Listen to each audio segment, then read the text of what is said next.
Welcome back to The Big Idea. When you think of new companies out there that are worth hundreds of millions of dollars, maybe billions of dollars, of course you still think of the internet. The culture-changing MySpaces, YouTubes of the world. Well, there's another name to add to that lucrative list. This is the man, Jeff Cook. The man who told the newspapers he'd be a millionaire by age 24 and did it. This is the idea. He sat down to dinner with his kid brother and sister who wanted an online yearbook just for high school kids. He wrote a check and made them partners, and MyYearbook.com was born. Here's the hook. Because real teenagers are running the company, the website is attracting teens as users. And the result, MyYearbook.com is one of the fastest growing websites anywhere. There's more than 1.5 million users, is growing by as much as 6,000 members a day, and is considered by some to be gaining momentum faster than MySpace. The site is now valued in the tens of millions. Welcome to the show, the president of MyYearbook.com, Jeff Cook. Welcome, sir. Pleasure to be here. Thanks for having me. We're doing a span of entrepreneurs tonight, guys that have taken ideas, started businesses. We've talked to some of kind of the old school methods. Guy that started Hawaiian Tropic, a classic consumer product. A guy who started a more new age consumer product, vitamin water. And now, of course, yourself in the new media space. And the interesting lesson, the thread of all three of those were there were already existing products there. The world didn't need another product. The world did not need another networking site as far as with MySpaces, with the MySpaces out there. So give me the idea just a year back for MyYearbook.com and why you said, guess what? I could do this and I could do a new one better than anybody else. Well, actually, the idea was originally my brother and sisters who were 16 and 17 years old. And they were sitting down in their room talking about, flipping through a yearbook actually, and thinking, well, how can we put this online?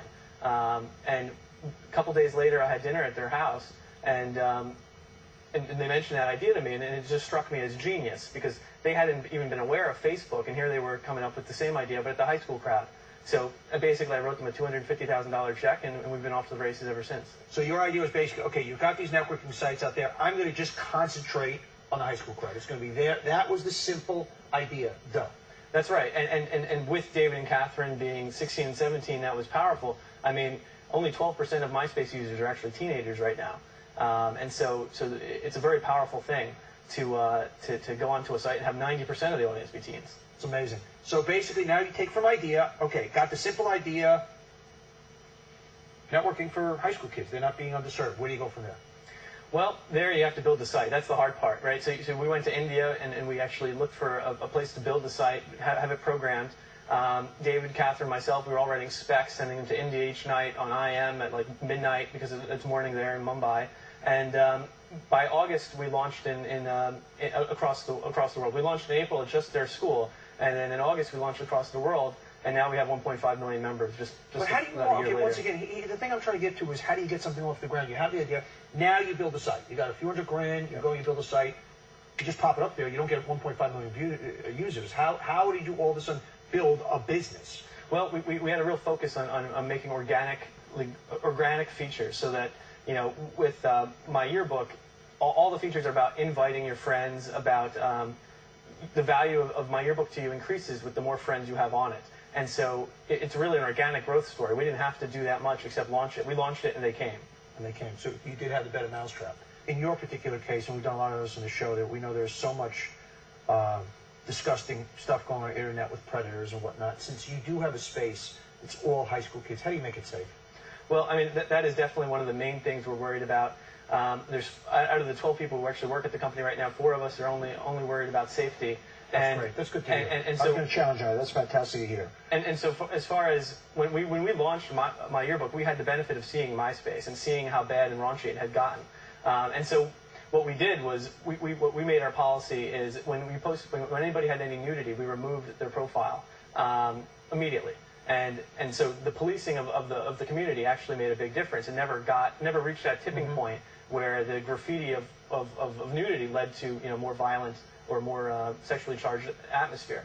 So it actually was a key decision to police the site so strictly in the beginning when MySpace wasn't actually policing it. So it has since gotten much better. We all know the YouTube guys just sold out to $1.6 billion. Friendster, the guys had huge offers passed. Huge mistake. Mark Cuban on the show a few weeks ago. He sold the perfect time. You've been offered tens of millions of dollars, turned it down. How do you know when the right moment to cash out and monetize is? Well, I think it has a lot to do with when you stop enjoying what you're doing and when you stop seeing value in it. I certainly don't think there's a bubble today. I think the YouTube offer is perfectly reasonable, and it's certainly, in terms of per user values, it's nowhere near the broadcast.com. It's an order of magnitude cheaper to buy YouTube today than broadcast.com 4 or 5 years ago. So that's made a big difference. The right time. The right time, I think, is when you simply stop enjoying what you're doing, when you think you can't take it yourself any further, right, and you need somebody else. Well, Jeff Cook, the president of MyYearbook.com, I must point out for all you those at home trying to do it yourself as amateurs, this guy did have a 1600 perfect on his SATs, so that doesn't hurt. Appreciate it, man. Thanks for having me. We're going to take a quick break. I want to thank the president of MyYearbook.com, Jeff Cook. More of The Big Idea straight ahead. Next.